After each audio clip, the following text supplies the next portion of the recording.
Gravação iniciada. Ok, vamos dar sequência. Agora vamos julgar alguns processos que ficaram pendentes da manhã. Os itens 29 e 30 da pauta Navesa Caminhões, relatoria da conselheira Cíntia. Então, Cíntia, você tem a palavra quando precisar. Conte com a nossa ajuda para te auxiliar na leitura. Obrigada. Trata-se de recurso voluntário interposto contra o Acordo 0356-680, proferido pela 4ª Turma da DRJ de Brasília, que, por unanimidade de votos, julgou improcedente a manifestação de inconformidade, não reconhecendo o direito creditório. Eu descrevi aqui os fatos, reproduzi os fatos descritos na decisão recorrida. Só vou destacar aqui que é um pedido eletrônico de um PERDCOMP, né, transmitido em 30/4/2008, por meio do qual a contribuinte solicita o ressarcimento em espécie do saldo credor acumulado de crédito relativo a PIS não cumulativo referente ao primeiro trimestre de 2008, no valor de R$ 279.159,45. Eu peço licença para pular esse relatório, que ele está um pouco extenso, e eu vou retratar no voto. Em 26/2/2014, a contribuinte foi intimada na decisão de primeira instância pela via postal, apresentando recurso voluntário por meio de protocolo físico em 28/3/2014, pelo qual pediu a reforma da decisão recorrida e o deferimento do pedido de ressarcimento, que fez com os mesmos argumentos apresentados em manifestação de inconformidade acima já citados, os quais eu vou tratar aqui por ocasião do mérito. Como demonstrado em relatório e atestado em certidão de folha 107, o recurso é tempestivo, bem como preenche os demais requisitos de admissibilidade, resultando em seu conhecimento. A contribuinte, ela tem por ramo de atividade o comércio a varejo de automóveis, caminhonetes e utilitários novos, e informa que igualmente presta serviço de garantia e assistência técnica, estando sujeito à tributação das contribuições do PIS e COFINS, nos termos da Lei 9.718/98. A DRF de origem negou o direito creditório, considerando expressa vedação legal de aproveitamento de crédito de PIS/PASEP, incidente nas operações de aquisição de produtos sujeito à tributação monofásica.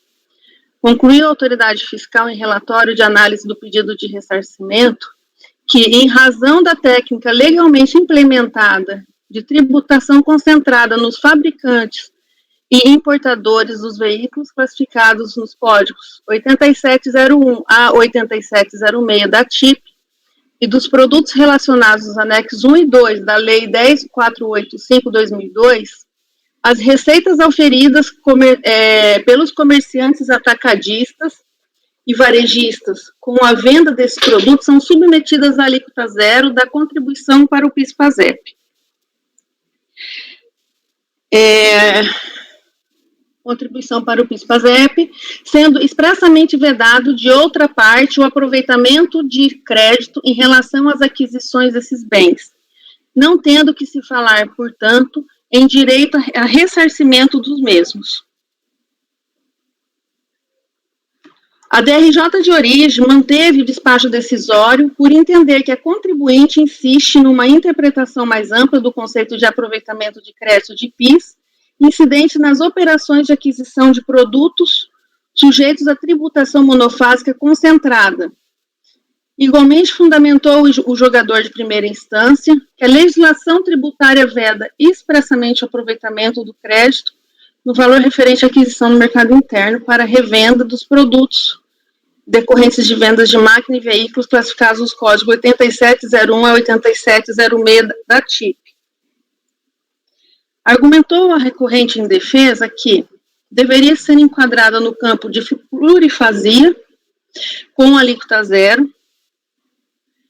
A Lei 11.727/2008, fruto da conversão da medida provisória 403/2008, que teria revogado as leis 10.637 e 10.833, corresponderia a uma inovação legislativa e que seria necessária a reapreciação da matéria. A sistemática da não cumulatividade pressupõe a existência de créditos e débitos e que a introdução do sistema da não cumulatividade aplicável deveria igualmente reconhecer o direito de crédito. É inegável a existência de uma norma que previu expressamente que a contribuinte deveria tributar o PIS com alíquota zero sobre seu faturamento em monofasia, substituindo substituição tributária ou não incidência. O artigo 17 é norma geral para os casos que estavam vedados e prevê expressamente que mesmo quem faturasse com alíquota zero ainda poderia acreditar-se de PIS e COFINS, e foram revogados os preceitos da Lei 10.637 e 10.833, que mandavam aplicar para a contribuinte as normas anteriores à não cumulatividade, agora ficando as mesmas inteiramente enquadradas neste regime que tem como pressuposto o creditamento. Em síntese, entende a recorrente que o artigo 17 da Lei 11.033/2004 teria tacitamente revogado as vedações do artigo 3º, parágrafo 2º, inciso 2 da Lei 10.637 e o artigo 3º, parágrafo 2º, inciso 2 da 10.833. Interpreta a legislação argumentando que, na hipótese prevista no artigo 17 da Lei 11.033, o importador e o industrial pagariam o PIS e a COFINS, sem direito a crédito. Entretanto, todos os demais agentes que se colocassem nas etapas subsequentes da cadeia de circulação do mesmo produto, além de não estarem sujeitos ao pagamento daquelas contribuições, ainda teriam direito de obter o ressarcimento, sem razão ou argumentos de defesa. Ocorre que os veículos automotores, peças e acessórios mencionados no anexo 1 e 2 da Lei 10.485/2002, estão sujeitos ao regime de tributação monofásica. Cumpre observar que a Lei 10.485/2002 estabeleceu a concentração da tributação no fabricante e importador de determinados veículos, dispondo para o segundo que os comerciantes atacadistas e varejistas ficam sujeitos à alíquota zero sobre suas receitas de revendas. Não obstante estar sujeito ao regime não cumulativo das contribuições, as alíneas B do inciso 1 dos artigos 3º da Lei 10.637 e 10.833 vedam expressamente a tomada de crédito sobre os bens adquiridos para revenda pelas pessoas jurídicas que comercializam os produtos referidos nos artigos 1º e 3º da Lei 10.485/2002. Aqui eu trago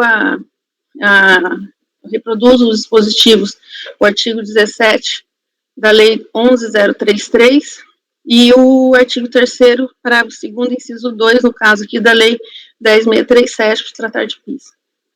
E esse parágrafo 2º, o artigo 3º, inciso 2, parágrafo 2º, inciso 2, ele é expresso, que não dará direito a crédito o valor da aquisição de bens ou serviços não sujeitos ao pagamento da contribuição, inclusive no caso de isenção, esse último quando revendido ou utilizado como insumo e produto sujeito à alíquota zero, isento ou não alcançado pela contribuição. Então, constata-se que o artigo 17 dispôs genericamente que as vendas efetuadas com suspensão ou isenção à alíquota zero e não incidência da contribuição do PIS e COFINS não impedem a manutenção pelo vendedor dos créditos vinculados a essas operações. E o dispositivo legal em referência não trouxe nova hipótese de creditamento, mas apenas previu a manutenção, não havendo que se falar em inovação da legislação e ou revogação do artigo 3º da Lei 10.637 e 10.833. Portanto, assiste razão ao julgador de primeira instância que confirmou o despacho decisório, apontando a expressa vedação legal. E aqui, falei que o artigo 3º ele não foi revogado pelo artigo 17 da Lei 11.033, e eu peço licença aqui para reproduzir os fundamentos do Acórdão 3402.005, 600 de relatoria do ilustre conselheiro presidente Rodrigo Mineiro Fernandes. Eu fiz aqui alguns destaques da fundamentação que ele trouxe neste voto, que na época eu acompanhei, tá? E que ele aborda dessa mesma maneira com relação à inexistência de inovação ou de revogação. E aqui eu citei, o arquivo de vocês tem um outro acórdão, eu acabei substituindo aqui pelo 3402.005 102 do conselheiro relator Valdir Navarro Bezerra e um outro também do relator Rodrigo Mineiro Fernandes. Por tais razões, entendo que deve ser mantida a decisão de primeira instância, que não reconheceu o direito creditório pleiteado pela recorrente. Ante o exposto, conheço e nego o provimento ao recurso voluntário. É isso. Ok, sim, cansou, mas deu certinho. Obrigado. Obrigada, Thaís. Eu consegui levar. É questão do crédito na monofasia. Aí não tem, isso aqui não é nem aquela discussão do álcool anido. Isso aqui é monofasia. Aqui não tem produção, é só revenda. É isso aí. Mas isso aqui é o caso fácil É. da monofasia. Então vamos para o voto. Alguém quer precisa de algum esclarecimento? Então vamos lá. Pedro. Eu acompanho o voto da relatora. Maísa. Acompanho. Silvio Renan. Com a relatora. Assim, então agora é a Lara. Acompanho, presidente. Renata. Acompanho. Thaís. Acompanho. Eu também acompanho, então acordo os membros do colegiado por unanimidade de votos e negar provimento ao recurso voluntário. O outro é igual ou Cíntia? Sim, esse aqui é de PIS e o outro é COFINS. Ótimo, então assim concluímos a sua participação como relatora hoje, missão cumprida, parabéns. Então vamos agora para o último processo, item 36 da pauta, da pauta da manhã, né, gente? Transcol Transportes Coletivo Uberlândia, relatoria do Silvio Renan. Obrigações Eletrobras. Vamos lá, Renan. Já tirei a modificação da emenda, tá, Thaís? O recurso voluntário negado. Julgamento auto de infração, lançamento de PIS, paga menor e multa de 75% relativa à compensação indevida de débitos de PIS. Então, aqui, gente, é um auto de infração que houve o lançamento tanto de PIS paga menor, como de uma multa por compensação indevida que foi apreciada em outro processo.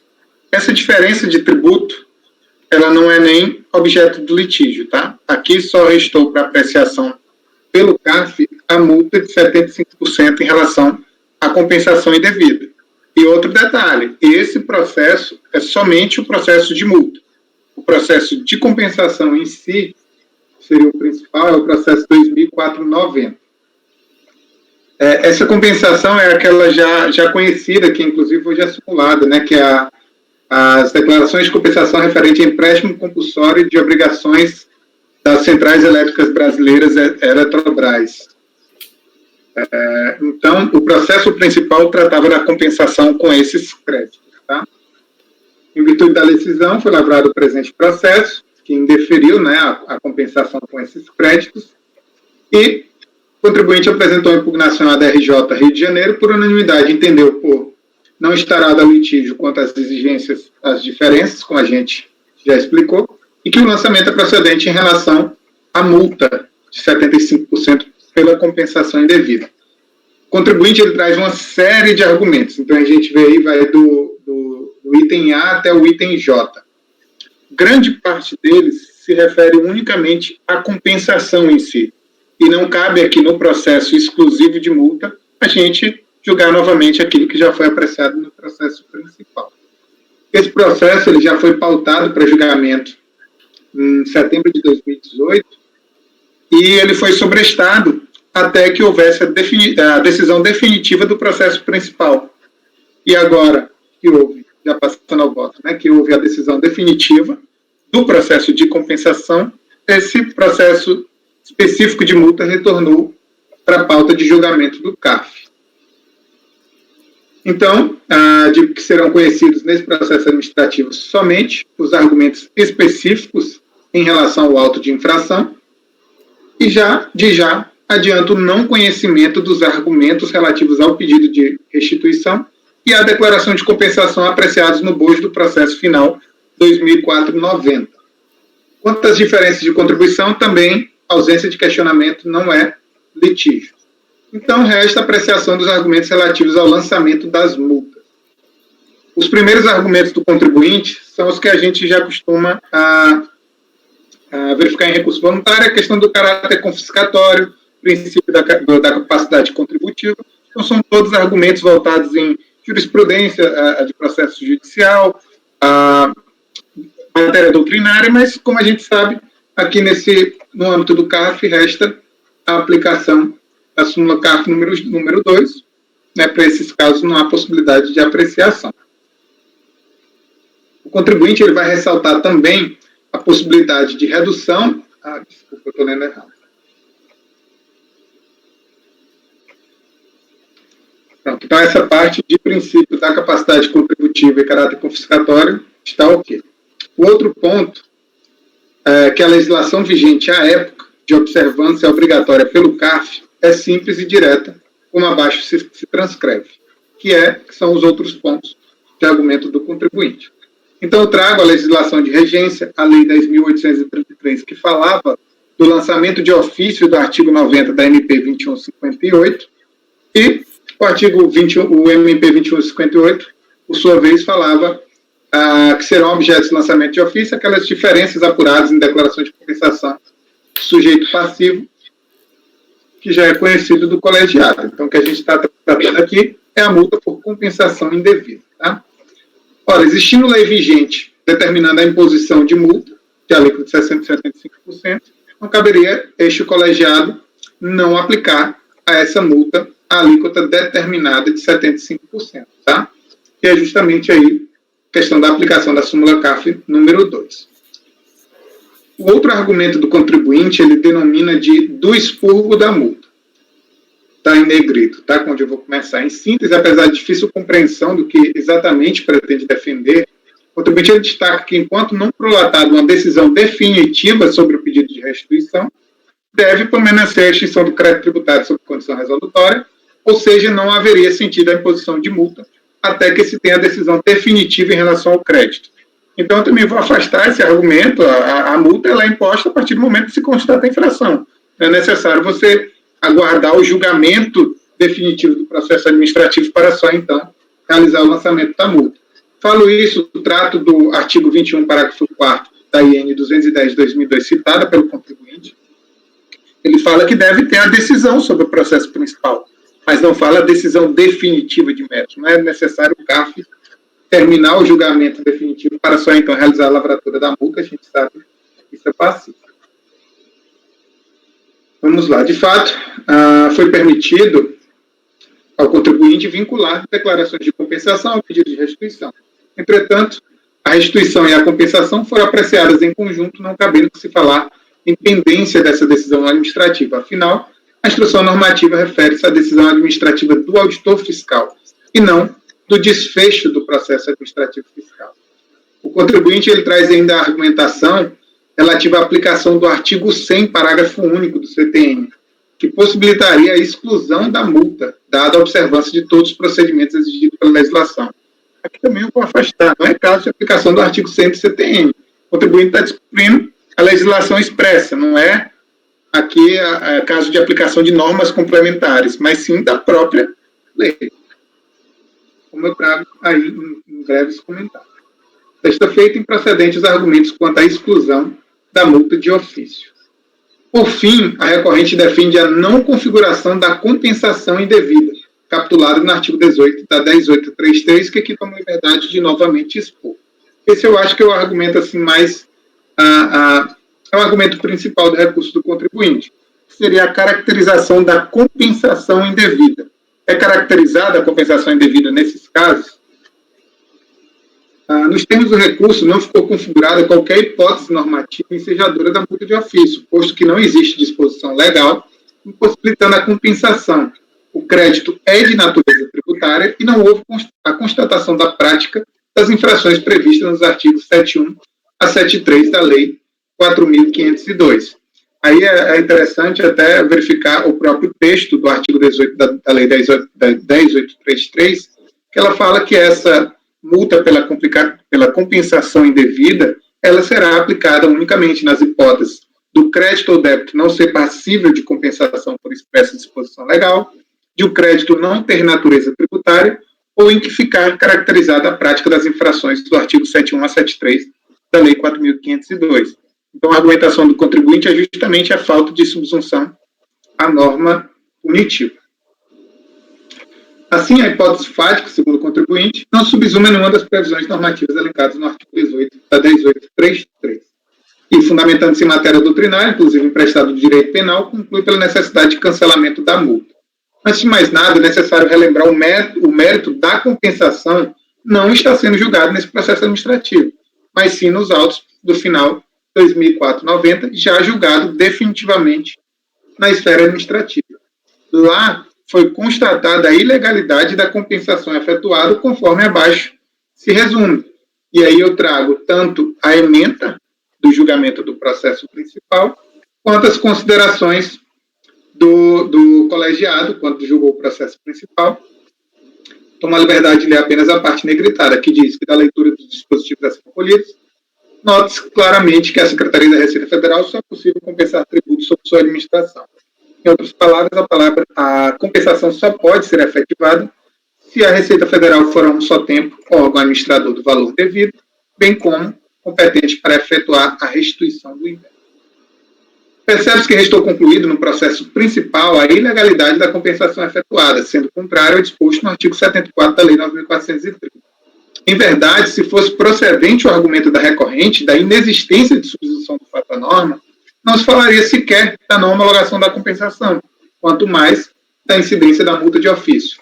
Em outros julgados, esse conselho, a ilegalidade da compensação utilizando de crédito da Eletrobras também foi reconhecida, trago precedente da turma 3302, que fala justamente nesse sentido e da possibilidade pela aplicação da multa de 75% nesses casos. Deve ser levado em conta que grande parte dos precedentes para objeto de compensação apresentados após a publicação da Lei 11.051 de 2004, que incluíram expressamente a figura da compensação não declarada, nas hipóteses do parágrafo 10º do artigo 74 da Lei 9.430. É que depois dessa inclusão de 2004, da Lei 11.051, isso ficou mais claro na legislação, quando o parágrafo 10º trouxe que não seria considerada não declarada nas hipóteses.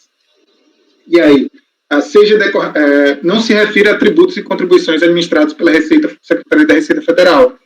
Quando dessa legislação em 2004, isso ficou mais claro na legislação. Só que ainda assim, tanto a decisão principal quanto aqui no processo de multa, eu estou concluindo que o próprio caput do artigo 74, ele já traz a previsão da ilegalidade dessa compensação, posto que a compensação só é permitida com tributos administrados pela Receita Federal, não devendo ser o caso das obrigações da Eletrobras. Dessa forma, tendo sido a compensação indevida objeto de expressa disposição legal, correta a aplicação da multa de 75%. Tendo todos os outros argumentos apresentados voltados para o método da compensação ou restituição em si, resta apreciado todo recurso voluntário na parte conhecida. Por tudo exposto, voto por conhecer em parte do recurso voluntário, para na parte conhecida negar-lhe provimento. É como voto. Ok, Renan. Claro, alguém precisa de algum esclarecimento? Podemos ir por voto. Pedro? Eu acompanho o relator integralmente. Maísa? Com o relator. Cíntia? Com o relator. Lara? Com o relator. Renata? Acompanho o relator. Thaís? Acompanho. Eu também acompanho, então acordo os membros do colegiado por unanimidade de votos em conhecer em parte o recurso voluntário para, na parte conhecida, negar-lhe provimento. Processo julgado às 14 horas do dia 23/3/2021. E com isso, matamos toda a pauta da manhã e da tarde hoje. Agradeço a todos e peço ao apoio para encerrar a gravação de hoje.